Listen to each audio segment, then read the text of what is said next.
పితా పుత్ర పవిత్ర ఆత్మ నామమున ఆమెన్. క్రీస్తునాని యందు ప్రియ సహోదరి సహోదరులారా, ఈరోజు మనము దివ్య గ్రంథ పట్టణంలో ధ్యానం చేసినట్లయితే మనకు ఒక గొప్ప ఆధ్యాత్మిక సందేశము కనిపిస్తుంది. మనిషి తన సంపద, జ్ఞానం, అధికారము, సామర్థ్యాలను ఆధారముగా చేసుకొని తనను తాను గొప్పవాడిగా భావించినప్పుడు దేవుని నుండి దూరం అవుతాడు. కానీ తన జీవితమంతా దేవుని వరమని గుర్తించి వినయముతో జీవించినప్పుడు నిజమైన సంపదను పొందుతాడు. యెహెజ్కేలు ప్రవక్త ద్వారా దేవుడు తూరు రాజును హెచ్చరిస్తున్నారు. అతనికి జ్ఞానం ఉంది, సంపద ఉంది, అధికారం ఉంది. అయితే ఈ వరాలన్నీ అతని హృదయములో గర్వాన్ని పెంచాయి. అందుకే అతడు నేనే దేవుడను అని తనను తాను దేవుని స్థాయికి సరిసమానముగా పోల్చుకుంటున్నాడు. యెహెజ్కేలు గ్రంథము 28వ అధ్యాయం 2వ వచనంలో మనం చదవవచ్చు. అతని సమస్య సంపదను కలిగి ఉండటం కాదు, కానీ సంపద వల్ల దేవుని మర్చిపోవటం. ఇదే విషయాన్ని యేసు సువార్తలో మరింత స్పష్టంగా చెబుతున్నారు. ధనవంతుడు పరలోక రాజ్యంలో ప్రవేశించడం కష్టము. మత్తయి సువార్త 19వ అధ్యాయము 23వ వచనము. యేసు ధనం చెడ్డదని చెప్పడం లేదు, కానీ ధనం మనం హృదయాన్ని ఆక్రమించినప్పుడు దేవునిపై ఆధారపడే విశ్వాసము బలహీనపడుతుందని హెచ్చరిస్తున్నారు. మన చేతిలో సంపద ఉండటము ప్రమాదం కాదు, మన హృదయము సంపద చేతిలోకి వెళ్ళడమే అసలైన ప్రమాదము. తూరు రాజు హృదయములో కనిపించిన నేను అనే భావం ధనిక యువకుడి జీవితంలో కూడా మరో రూపంలో కనిపిస్తుంది. అతడు ఆజ్ఞలు పాటించాడు, మంచి జీవితాన్ని కోరుకున్నాడు. అయినప్పటికీ యేసు అతని హృదయంలోని లోతైన అనుబంధాన్ని బయటపెట్టినప్పుడు తన సంపదను విడిచిపెట్టి క్రీస్తును పూర్తిగా అనుసరించడానికి సిద్ధంగా లేకపోయాడు. మత్తయి సువార్త 19వ అధ్యాయము 21, 22 వచనములు. అందువల్ల ఈరోజు దేవుని వాక్యం మనను ఒక ముఖ్యమైన ప్రశ్న అడుగుతుంది. నా జీవితానికి నిజమైన యజమాని ఎవరు? నా సంపద, నా జ్ఞానమా, నా పదవిన, నా ప్రతిభన, నా పేరు ప్రతిష్టన, లేక దేవుడా అని మనం ఒకసారి ఒక ప్రశ్న మనము అడుక్కోవాలి.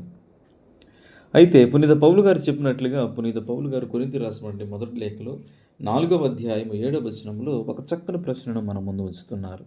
ఏమిటా ప్రశ్న అంటే, దేవుని నుండి పొందనది నీ వద్ద ఏమైనా ఉన్నదా? దేవుని నుండి పొందనిది నీ వద్ద ఏమైనా ఉన్నదా? మనకు ఉన్న ప్రతి మంచి వరం దేవుని నుండి వస్తుంది. మన జ్ఞానము, విద్య, ఆరోగ్యం, సంపద, అవకాశాలు, సేవ చేసే సామర్థ్యం ఇవన్నీ ఆయన అనుగ్రహాలే. ఆయన కృప అపరిమితము. అందుకే మన విజయాలు మనలో గర్వాన్ని కాకుండా కృతజ్ఞతను కలిగించాలి. మనం ఇలా చెప్పగలం, ప్రభువా, నా దగ్గర ఉన్నదంతయు నీవు నాకు అప్పగించిన వరమే. దాన్ని నా స్వార్థానికి కాకుండా నీ మహిమకు, ఇతరుల మేలుకు ఉపయోగించుకుని కృపను ప్రసాదించు అని మనము ఎల్లప్పుడూ కూడా చెప్పగలగాలి. సువార్తల శిష్యులు అయితే ఎవరు రక్షింపబడగలరు అని అడిగినప్పుడు యేసు ఇచ్చిన సమాధానము మనకు గొప్ప నిరీక్షణను కలిగిస్తుంది. మనుషులకి ఇది అసాధ్యము, కానీ దేవునికి సమస్తము సాధ్యమే. క్రైస్తవ జీవితం మన బలముతో మాత్రమే సాధ్యమయ్యేది కాదు, దేవుని కృపపై ఆధారపడే జీవితం. సంపదపై కాకుండా దేవునిపై ఆధారపడటము, మన స్వశక్తిపై కాకుండా దేవుని కృపపై విశ్వాసం ఉంచటము, మనకు ఉన్నదాన్ని స్వార్థముగా పట్టుకోకుండా అవసరములో ఉన్న వారితో పంచుకోవటము, ఇవే నిజమైన శిష్యత్వానికి లక్షణాలు.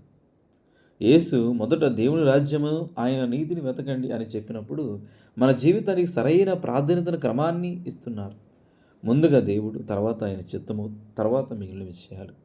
మన సంపద ఉండవచ్చు, కానీ సంపదకు బానిసలుగా ఉండకూడదు. మనకు అధికారం ఉండవచ్చు, కానీ ఇతరులపై ఆధిపత్యము చలాయించకుండా సేవకులుగా ఉండాలి. మనకు జ్ఞానం ఉండవచ్చు, కానీ అది వినయానికి దారితీయాలి. ఈ 2 పట్టణాలు మనకు మరొక గొప్ప సత్యాన్ని గుర్తు చేస్తున్నాయి. మనం ఈ లోకంలో యాత్రికులం.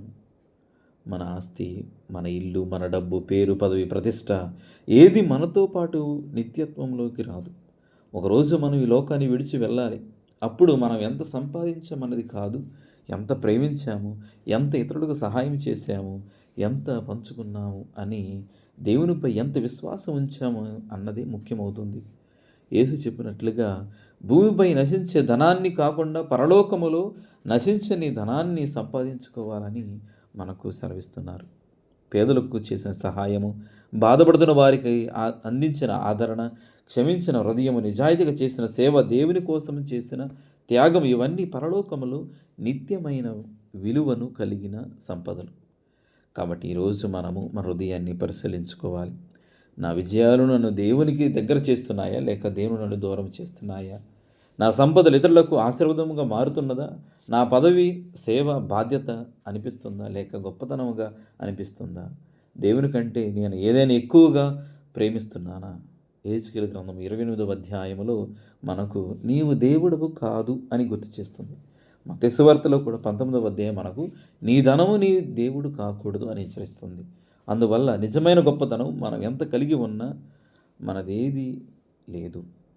మనకున్నదంతే కూడా దేవుని వరమని గుర్తించి దానిని ప్రేమతో మరి బాధ్యతతో ఉపయోగించడంలోనే ఉంది.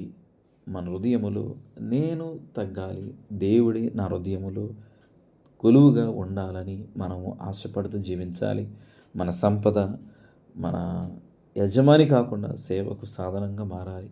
మన జీవితం మన ప్రతిష్ట కోసం కాకుండా దేవుని మహిమ కోసం అంకితం కావాలి. అప్పుడు మనం నిజముగా ధనవంతులం అవుతాం. లోక సంపదలో కాదు, క్రీస్తులో, ఆయన కృపలో, ఆయన ప్రేమలో, ఆయన రాజ్యంలో. మరొకసారి ఈ ప్రశ్నను మనము ఈరోజు అంతా కూడా ఒక ధ్యానాంశముగా మలుచుకుందాం. పునీత పౌలు గారు కొరింథీయులకు రాసినటువంటి మొదటి లేఖ 4వ అధ్యాయము 7వ వచనము, దేవుని నుండి పొందనిది నీ వద్ద ఏమైనా ఉన్నదా? పిత, పుత్ర, పవిత్రాత్మ నామమున ఆమేన్.